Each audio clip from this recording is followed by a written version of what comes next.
Nama saya Triati Ramadhani dari kelas 12 IPA 1 SMA Harapan Mandiri. Di sini saya akan menjelaskan tentang konflik dan pergolakan yang berkaitan dengan ideologi, yang telah saya rangkum menjadi beberapa slide untuk tugas proyek sejarah wajib saya. Yang pertama ada pemberontakan Partai Komunis Indonesia atau PKI di Madiun. PKI merupakan partai yang telah berdiri sebelum proklamasi tepatnya pada tahun 1914, tetapi sempat dibekukan oleh pemerintah Hindia Belanda karena memberontak pada tahun 1926. Setelah era kemerdekaan, PKI kembali aktif dan sangat mendukung pemerintah karena masih menjadi bagian dari golongan kiri yang memegang kekuasaan. Setelah golongan kiri tidak mempunyai kuasa atas pemerintahan, maka PKI mengubah haluan politiknya menjadi pihak oposisi. Saat itu, tampuk kekuasaan PKI dikendalikan oleh musuh yang kemudian membawa partai tersebut dalam pemberontakan bersenjata di Madiun pada 18 September 1948. Adanya pergolakan ini disebabkan oleh tujuan ideologi PKI yang menginginkan Indonesia menjadi negara komunis. Pemberontakan PKI ini cukup sukses karena mampu menggait partai dari golongan kiri. Selain itu, berhasil menambah pasukan bersenjatanya karena menjadi provokator demonstrasi buruh dan petani terhadap pemerintah. Akhirnya pada September 1948, pemerintah mengarahkan kekuatan bersenjata untuk memberantas PKI dan berhasil membuat musuh tewas dalam pertempuran tersebut, sehingga PKI kalah dan tokoh-tokohnya ditangkap dan dijatuhi hukuman mati. Yang kedua ada pemberontakan DI atau TII.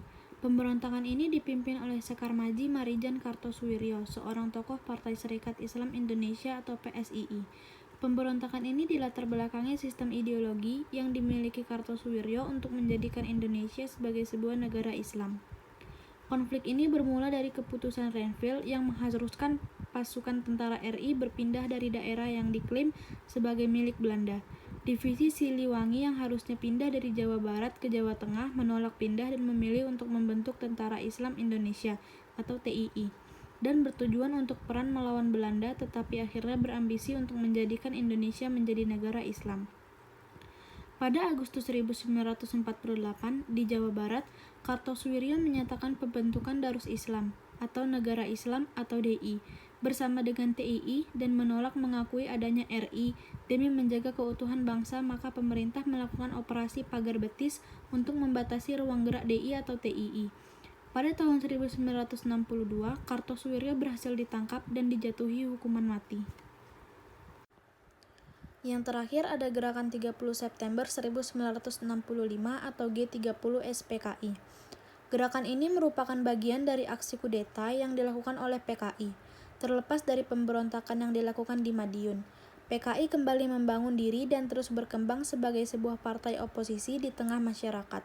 Bahkan PKI menjadi dekat dengan Presiden Soekarno setelah dirangkul untuk menghindari konflik dengan tentara.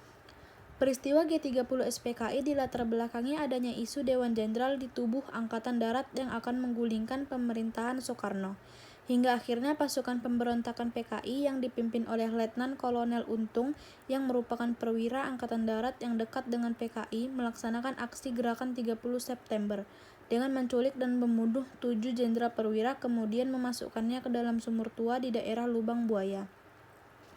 Dalam situasi ini, Panglima Komando Strategis Angkatan Darat Mayor Jenderal Soeharto mengambil alih pimpinan di tubuh Angkatan Darat dan melaksanakan aksi pemberantasan dan penumpasan PKI baik di pusat maupun daerah. Sekian penjelasan saya tentang konflik dan pergolakan yang berkaitan dengan ideologi. Terima kasih.